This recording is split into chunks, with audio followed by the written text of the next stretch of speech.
இயேசுவில் எனது அன்பிற்குரியவர்களே, உங்களுக்கு என்னுடைய இதயம் கனிந்த வாழ்த்துக்கள், வணக்கம். அன்பானவர்களே, இன்றைய சிந்தனைக்கு மத்தேயு நற்செய்தி 11வது அதிகாரம் 16 19 முடிய. இத்தலைமுறையினரை யாருக்கு ஒப்பிடுவேன்? இவர்கள் சந்தை வெளியில் உட்கார்ந்து மறு அணியினரை கூப்பிட்டு, நாங்கள் குழல் ஊதினோம், நீங்கள் கூத்தாடவில்லை, நாங்கள் ஒப்பாரி வைத்தோம், நீங்கள் மாரடித்து புலம்பவில்லை என்று கூறி விளையாடும் சிறு பிள்ளைகளுக்கு ஒப்பானவர்கள். ஆண்டவர் இயேசு சொல்லுகிறார். ஆண்டவர் இயேசு மிகுந்த வேதனையோடு இந்த வார்த்தைகளை சொல்லுகிறார். காரணம் என்ன? உலக போக்கிலே அவர்கள் விருப்பத்தின்படியே எல்லாம் நடக்கிறார்கள். அந்த அவர்கள் விருப்பத்தின்படியே மற்றவர்களும் நடக்க வேண்டும் என்று வற்புறுத்துகிறார்கள். எங்க விளையாட்டுக்கு வா, நாங்க சொல்றபடி செய், ஊரோடு ஒத்துவாள்.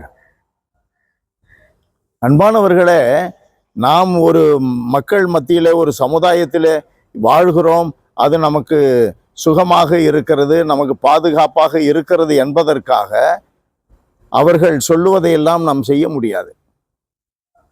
அவர்கள் விரும்புகிறதற்கெல்லாம் நாம் தலையாட்ட முடியாது. காரணம் என்ன? அவர்கள் உலகத்தை சார்ந்தவர்களாக இருந்து அவர்கள் பேசுகின்ற வார்த்தைகளுக்கு நாம் செவி மடுக்க முடியுமா? ஆண்டவர் இயேசு இதன் வழியாக சொல்லிக் கொடுப்பது என்ன? அப்படிப்பட்ட பாதைகளிலிருந்து, தப்பறையான பாதைகளிலிருந்து, பாவங்களிலிருந்து, உலகை சார்ந்து வாழ்வதிலிருந்து விலகி வாருங்கள், தப்பி ஓடுங்கள். தீமோத்தேயுவுக்கு எழுதப்பட்ட திருமுகத்தில் 6வது அதிகாரம் 11வது வசனத்தில் சொல்வார், செல்வத்தை தேடுகின்ற மனிதர்கள் எல்லா தீமைகளுக்கும் ஆளாகிறார்கள் என்று சொல்லி 11வது வசனம் நமக்கு சொல்லுகிறது, இவைகளிலிருந்து தப்பி ஓடுங்கள். ஆண்டவர் இயேசு சொல்லுகிறார், அவைகளிலிருந்து விலகி வாருங்கள்.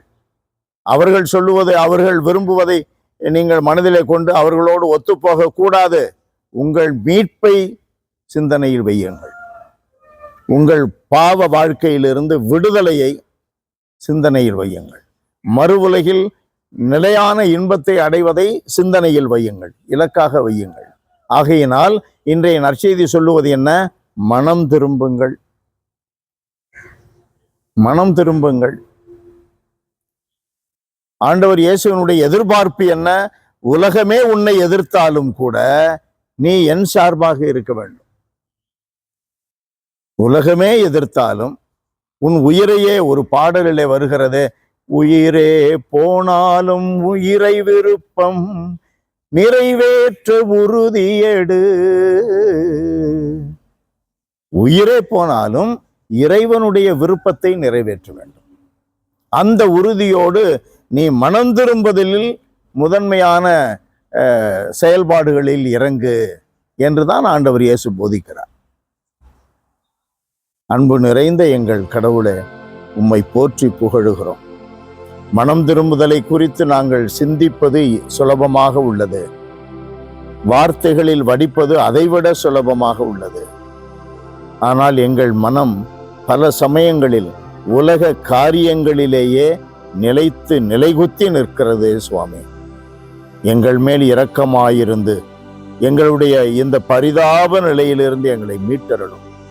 பவுலடியார் சொல்லுவதைப் போல, மிகவும் இறங்குதற்குரிய மனிதன் நான், என்னை யார் மீட்பார் என்ற கேள்வி கேட்டு, இயேசு கிறிஸ்துவில் நம்பிக்கை உள்ளவர்கள் மீட்கப்படுவார்கள் என்ற வார்த்தையின்படி நாங்கள் உம் திருமகன் கிறிஸ்துவின் மீட்பு பாதையிலே சார்ந்து வாழ, நிலைகுத்தி நிற்க எங்களுக்கு அருளையும் ஆற்றலையும் தாரும். இயேசுவின் நாமத்தில் ஜெபிக்கிறோம் பிதாவே. ஆமென், ஆமென்.